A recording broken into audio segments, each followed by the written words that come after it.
Good afternoon. I am Megan Hillman, and I would like to welcome you to our November webinar. Thank you for joining us today. We appreciate your time. The key report packet for today's webinar were sent to you.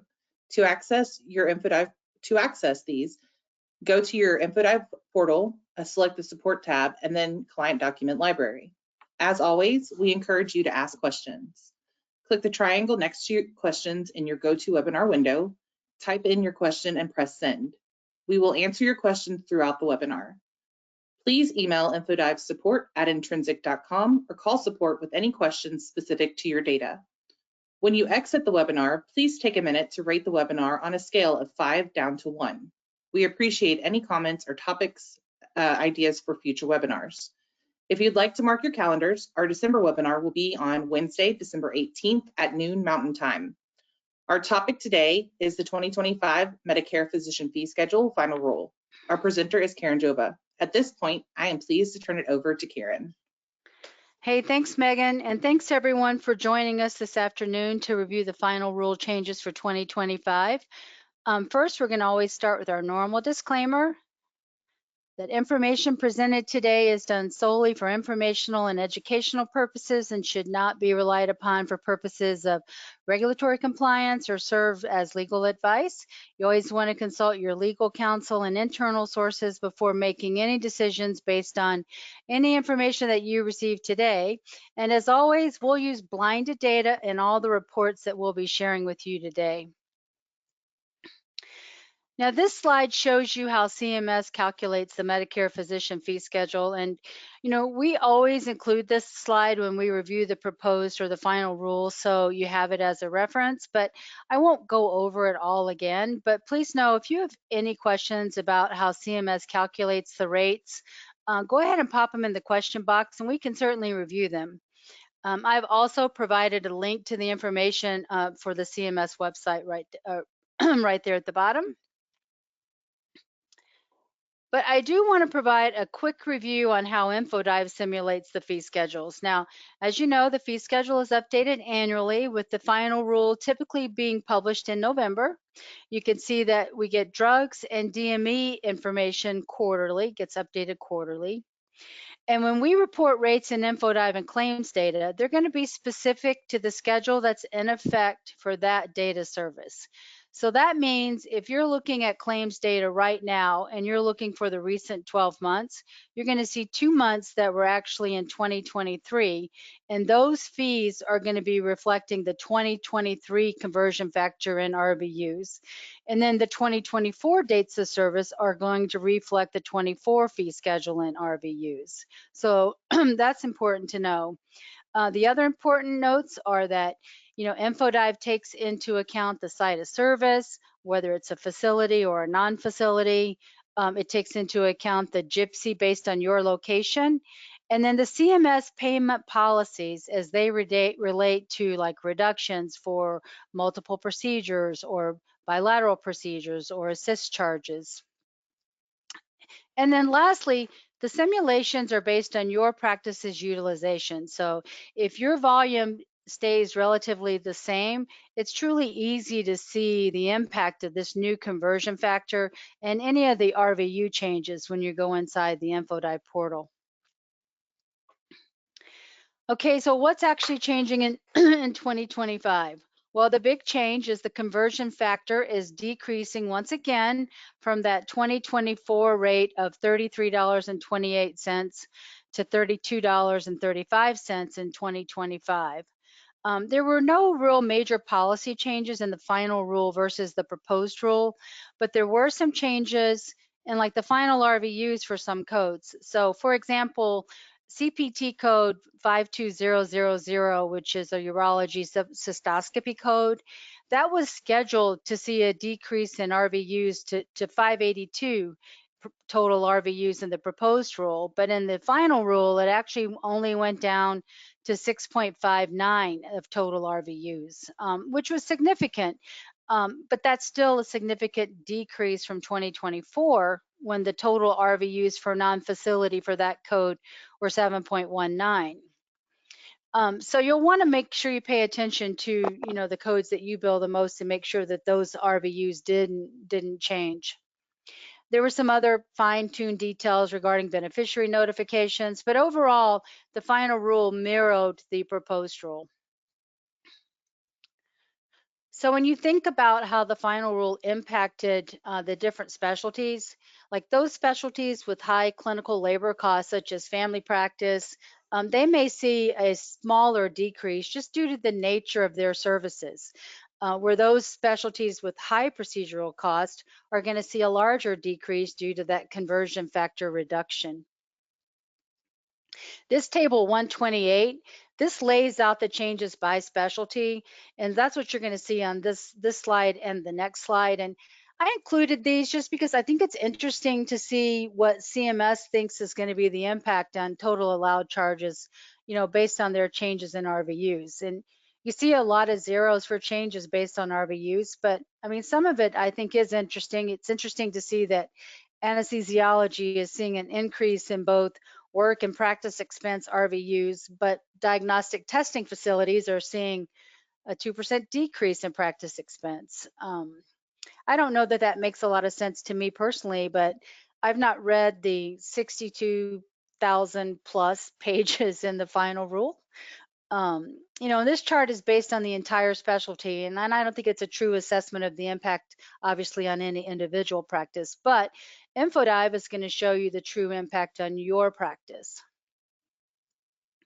I did put a link at the bottom of this page to the Federal Register, and if you want to find these tables in particular, they're on page 62,160. This slide is going to give you a quick view of just how the E&M codes are going to change for 2025. You could see that even though total RVUs went up for a few codes, it really wasn't nearly enough to offset that decrease in conversion factor. Now, these rates I have displayed here are going to be the national rate. But even here, you could see that these decreases are going to add up. When you see, a level 4 new patient visit is reduced by almost $4 a visit, and a level 4 established patient visit is reduced by $3 a visit. And, so that's going to add up and really have an impact on the practices. This is a screenshot to show you what reports we're going to be reviewing today. And we'll be using a blinded account as always. And these reports are all found under the Finance tab. And then also on the Resources tab here, you see here we have this quick link, and this is going to let you pull up the fee schedule, and you can pull it up and see the history of a CPT code by year. You could see it by locality. And you can download the entire 2025 fee schedule by CPT code just to have as a reference, which is, that's a great way to check out and just, do a quick look and compare your fee schedule going into the new year.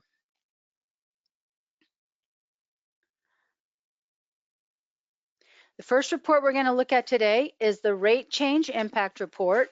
And this is also going to be the first report in your key report packet. And you can see there's actually 4 reports underneath this tab. So it really allows you to do a deep dive and see how this change in the conversion factor and any RVU changes are going to impact your practice. Now this report is going to default to the RVU unadjusted GPCI, which means there are no adjustments for CMS payment policies such as reductions for multiple procedures, but the RVUs are going to reflect the GPCI adjustment for your area.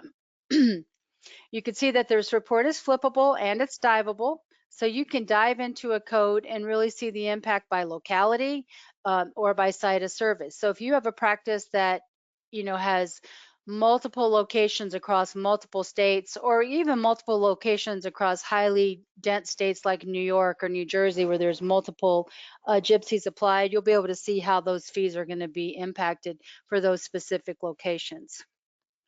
You can also flip this first column and look at your changes by CPT class or by specialty. You could filter by your provider. If your physician wanted to see how the changes is going to impact their specific practice, you could come up here and filter it by provider, and then you could take it out to an Excel spreadsheet and hand it out to them so they could really know what to expect in this coming year. The next report is going to be the one level flip report. And now this report is going to allow you to see the difference in fees as well as the effect of the sequestration.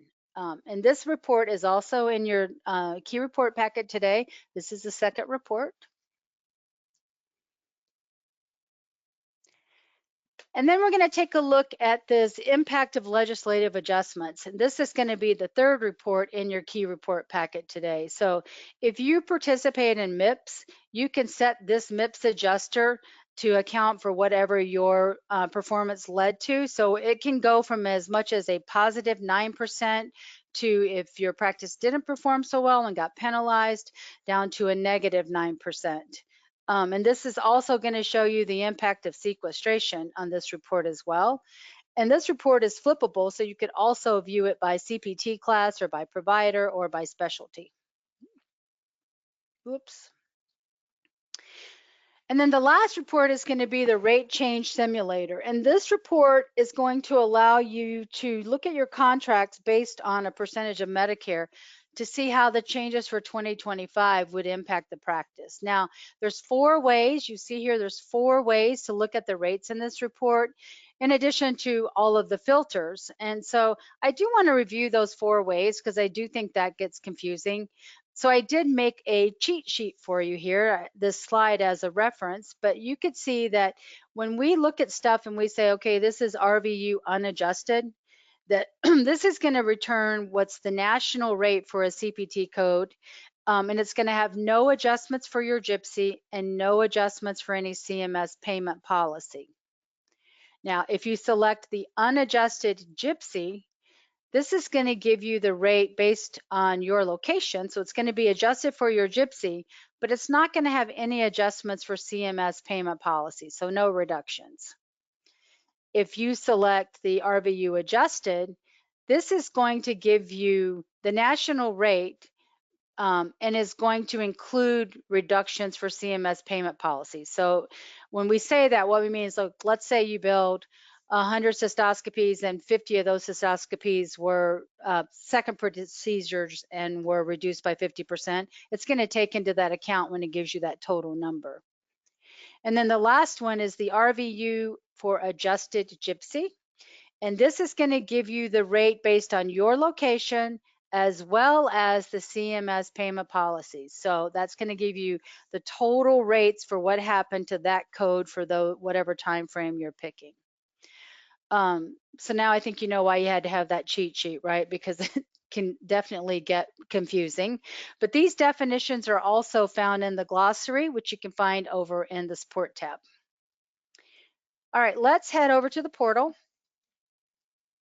And we're going to start in a blinded urology account today. And again, we're going to start under this finance tab. And we're going to start with the Medicare rate change impact report. Here are those 4 different reports, and it's going to default to this RVU detail report. And this report is going to default to a payer class of Medicare.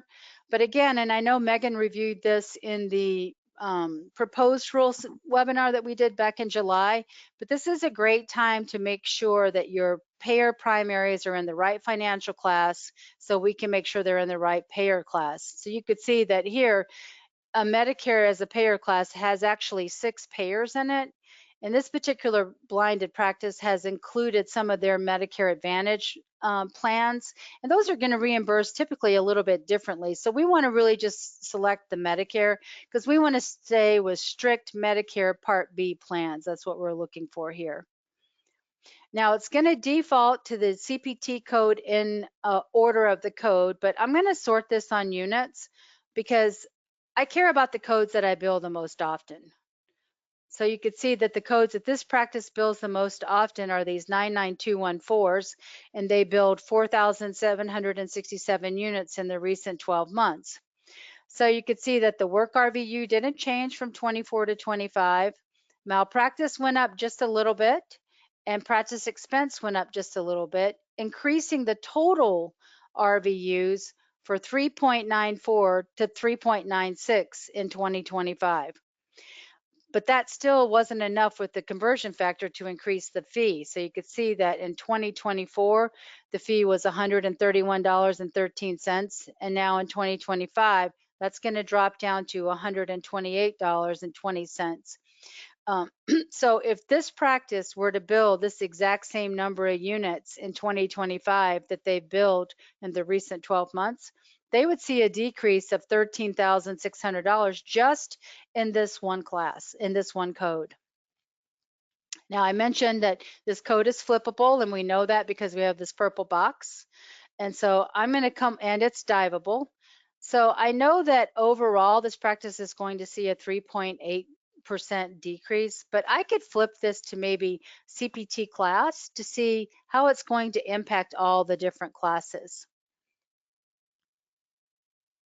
So now I could see that, yes, eval and management are going to see a decrease of 2.3%, but surgeries are going to see a decrease of 5.5%. So maybe from here, I want to go see, okay, what surgical codes are really going to be impacted? Then I can come up to the CPT class filter and select surgery. And now I can flip this back to CPT with description. And it's sorted on units still. So now I can see, I mentioned earlier that that change in the RVU for cystoscopy was significant. And now you can really see how that's going to impact this practice. If they did 590 of these again, that's going to cost them $15,000 just on this one code because they reduced the RVUs on it. If I want to see what that looks like by site of service, I can just left click here and dive into it, and I can get site of service. And so I could see in the non-facility, it's going to be reduced. It's going to be 50 more. Most of theirs are going to be done in a non-facility, so it's taking that reduction of $15,000. And then in the facility, that RVU didn't reduce quite as much, but the fee still reduced a little bit from $82 to $80. Now this is where you can also dive if you wanted to see this by locality. You could come here and you could select your locality. And this particular practice only has one locality, but if you're a practice, like I said, that's up in, that has, locations across multiple states, this is where you could really go and see how that's going to impact each one of those particular practices for that particular CPT code. Are there any questions about that? Any questions, Megan? No questions currently. Okay, thank you. Mhm. All right. I'm going to switch back to all categories here, and you do that by just switching this to these four little clear boxes. So I just want to show you that by all categories, this practice is scheduled. If they do exact same volume that they've done in the recent 12 months, based on the new conversion factor and RVU changes, they're going to see a reduction in fees of $71,249. So pretty significant. So now we go to this one level flip. And this report basically is going to give you, it's going to give you the same information that you got earlier in the detail report, but now you're also going to see the impact of sequestration. Again, I'm going to select Medicare and just Medicare because I just want to see straight Medicare patients. And again, I'm going to sort on units.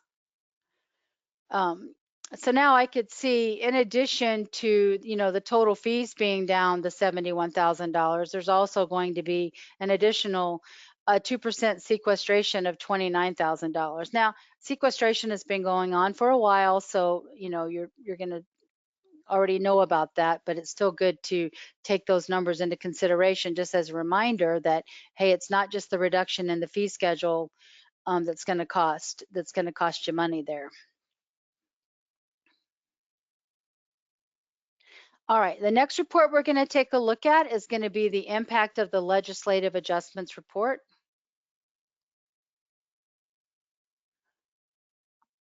So again, we're looking at Medicare only. And this report is going to default to service month, but it's also a flippable report. And so what this report is going to show you, once you put in your MIPS adjuster, so here you use this drop down, if your practice got a 4% adjustment, qualified for 4% adjustment because you did really well, you'd select the 4. If you were really good and you got the 8%, you'd select the 8. If you're getting penalized, you could come down here and you could select all the way down to whatever percentage you're getting penalized. I'm going to just leave it at the 2.5% for now. And so what you're going to see is what the Medicare allowable was for these recent 12 months for these Medicare patients, what 80% of that Medicare allowable was, what 2% sequestration was, because that's based off of the 80% allowable. The Medicare allowable for codes that had a fee only with the Medicare, not every code you're going to have is going to have an RVU value attached to it. So this is telling you what it is when you have just those codes, because that's what you're going to, sequestration is based off of all codes, but your MIPS adjustment is only going to be based off of your Medicare physician fee schedule codes. So that's going to be those codes that have a allowable. And where you can really see that impact is if we flip this column here to CPT class. So now you can see it, and you could see it, where it really impacts the practices the most are going to be our oncology practices and our infusion practices, right? They're going to have a lot of drugs that are not going to have an RVU attached to them. And so just to demonstrate that, I'm going to flip over. I'm going to show you just a blinded oncology account so you can really see the difference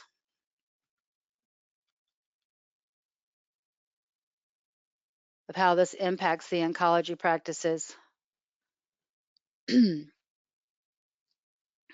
Again, I'm just going to flip this to CPT class. So you could see that, look, like when you're looking here, look, there's sequestration for $23 million worth of drugs. They're gonna get dinged $472,000, and even if they get a 2.5% MIPS adjustment, that's only going to be $6,000. So that MIPS adjustment is not going to help them when it comes to those HCPCS codes. So this really helps you to get that illustrated out.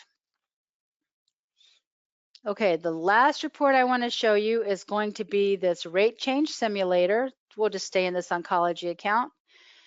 And that's going to be this report right here. And this is that report where you have all your filters and you have these 4 options. So I'm going to leave it with just this unadjusted for Gypsy. So this is going to be if you're based off of the national account.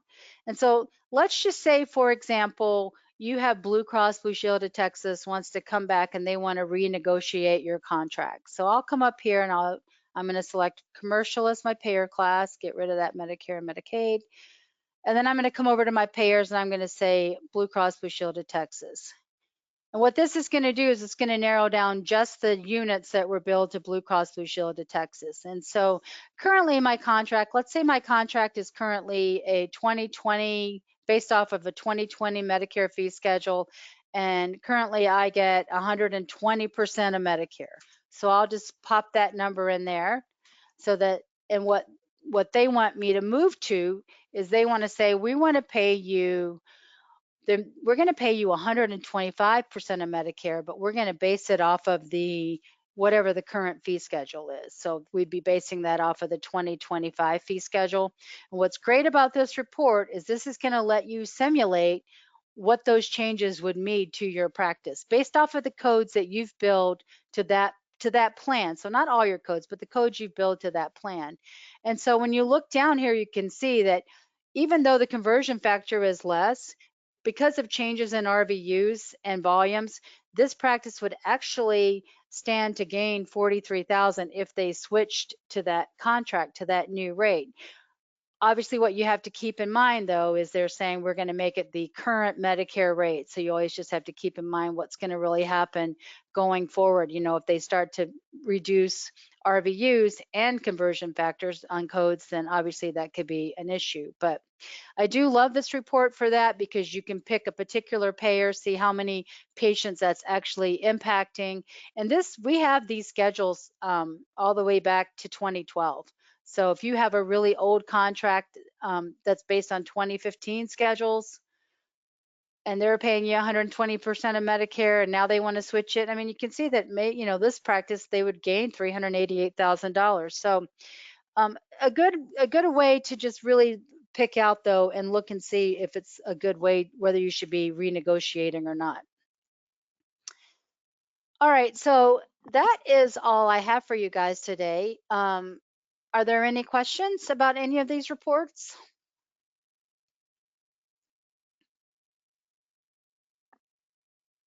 Yes, it says on the legislative adjustments, is that amount the difference between 2024 to 2025 or total payments for 2025 estimate?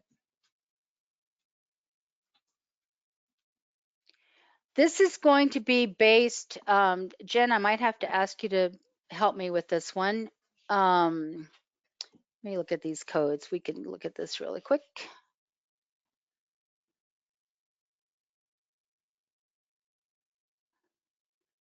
I want to say, I think I just want to double check that, but I believe this is based off of the units that were billed in 2024, but it's going to be Yes, based off of the 2025 fee schedule.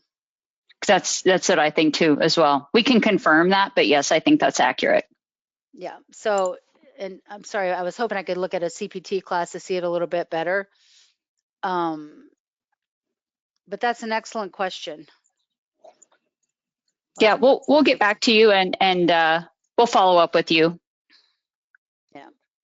Any other questions? There are no other questions. All right, so as you guys get and start into these reports and really start evaluating your data, we just want to remind you, if you have any questions or if you want to go over your practices reports with any of us, if you just email us at infodivesupport@intrinsic.com, we are happy to schedule a quick call. You know, we can spend 30 minutes just reviewing these reports for your particular practice and answer any questions. And then also, I just want to remind you that I'm sure you all have seen it by now, but we now access infodive through Practice Health Insights. So if you've had any issues with that, it's going to be this provideranalytics.intrinsic.com is where that URL is, and your username is going to be your email address, not your old user IDs. So if you have any questions about any of those things and you're having any trouble, make sure you just email us at infodivesupport@intrinsic. And then next month for the December webinar, Megan is going to be reviewing some new reports that we've added to infodive in this year. And so you're definitely mark your calendars. You're not going to want to miss that one. We've got a lot of new great reports that we've already added, and we still have some more in the works. So if there are no more questions, I will say have a happy Thanksgiving next week. And let us know how we can help you guys. Thank you all. Also, if you could fill out your survey, we would really appreciate that. And if you have any topics at all you'd like to see covered in the next year, we would also appreciate any of those suggestions. All right, thanks everyone for your time.